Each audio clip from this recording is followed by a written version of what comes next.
तो राधे राधे दोस्तों। तो दोस्तों हम आज की वीडियो में बात करने वाले हैं GST 2.0 के बारे में।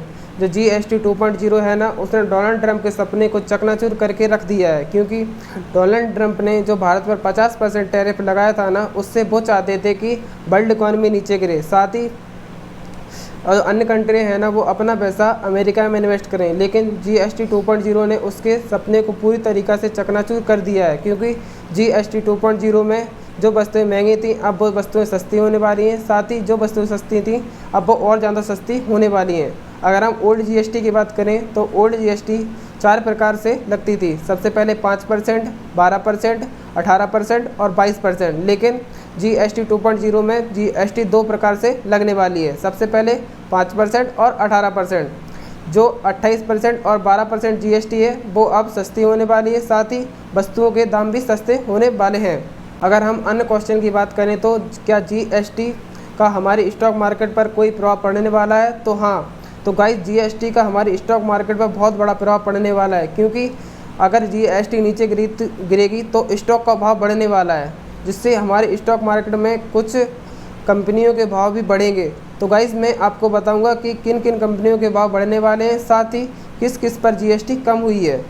तो वीडियो के अंत तक बने रहिए, तो मैं आपको इसमें पूरी जानकारी देने वाला हूँ किस किस कंपनी के स्टॉक बढ़ने वाले हैं, साथ ही किन किन कंपनियों पर GST कम हुई है। तो सबसे पहले हम बात करने वाले हैं ऑटो स्टॉक में।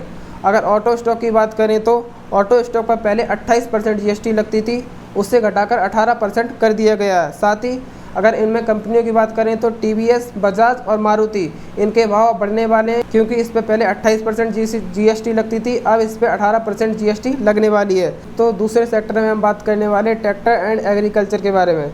तो गाइस ट्रैक्टर एंड एग्रीकल्चर में पहले हमें 12% GST देनी पड़ती थी, जिसे घटाकर अब 5% कर दिया गया। साथ ही अब इनसे रिलेटेड कंपनियों के भाव भी बढ़ने वाले हैं। जो कंपनियाँ ट्रैक्टर वगैरह बनाती हैं उनके भाव भी अब बढ़ने वाले हैं, साथ ही आप उनमें अच्छी तरीके से अपना पैसा इन्वेस्ट कर सकते हैं। अगर हम कहें तो SUV पर भी टैक्स घटा दिया गया है, जिस पे हमें 5% ही GST अब देनी होगी।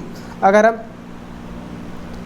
हम थर्ड स्टॉक की बात करें तो FMGC के भी भाव अब बढ़ने वाले हैं, जिसमें हम फूड से रिलेटिव स्टॉक को रखते हैं, जैसे नमकीन है, नूडल्स है, कॉफ़ी है, आइसक्रीम है, टूथपेस्ट है। इन सभी के भाव अब सस्ते होने वाले हैं, क्योंकि इन पे अब हमें 5% ही GST देनी होगी, क्योंकि पहले हमें इस पे 12% GST देनी होती थी, लेकिन अब इस पे हमें 5% GST देनी होगी, जिससे अब इनके भाव भी नीचे गिरने वाले हैं। अगर हम फोर्थ सेक्टर में बात करें तो सीमेंट से रिलेटेड जितनी भी कंपनियाँ हैं अब उनके भाव बढ़ने वाले हैं, क्योंकि सीमेंट पर पहले 28% GST लगती थी, उससे घटाकर अब 18% कर दिया गया है, जिससे सीमेंट से रिलेटेड जितनी भी कंपनियाँ हैं उनके भाव अब बढ़ने वाले हैं। साथ ही अगर हम सीमेंट के स्टॉक में इन्वेस्ट करते हैं तो हमें अच्छा खासा प्रॉफिट देखने को मिल सकता है।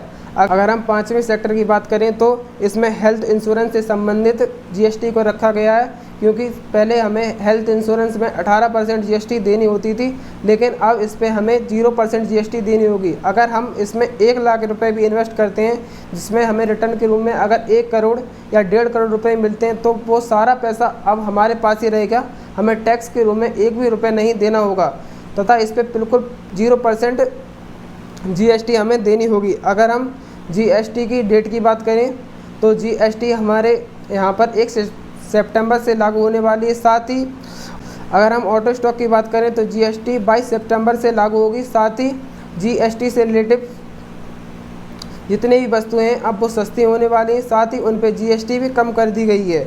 अगर हमारी वीडियो अच्छी लगी तो हमारे चैनल को सब्सक्राइब जरूर कर लेना।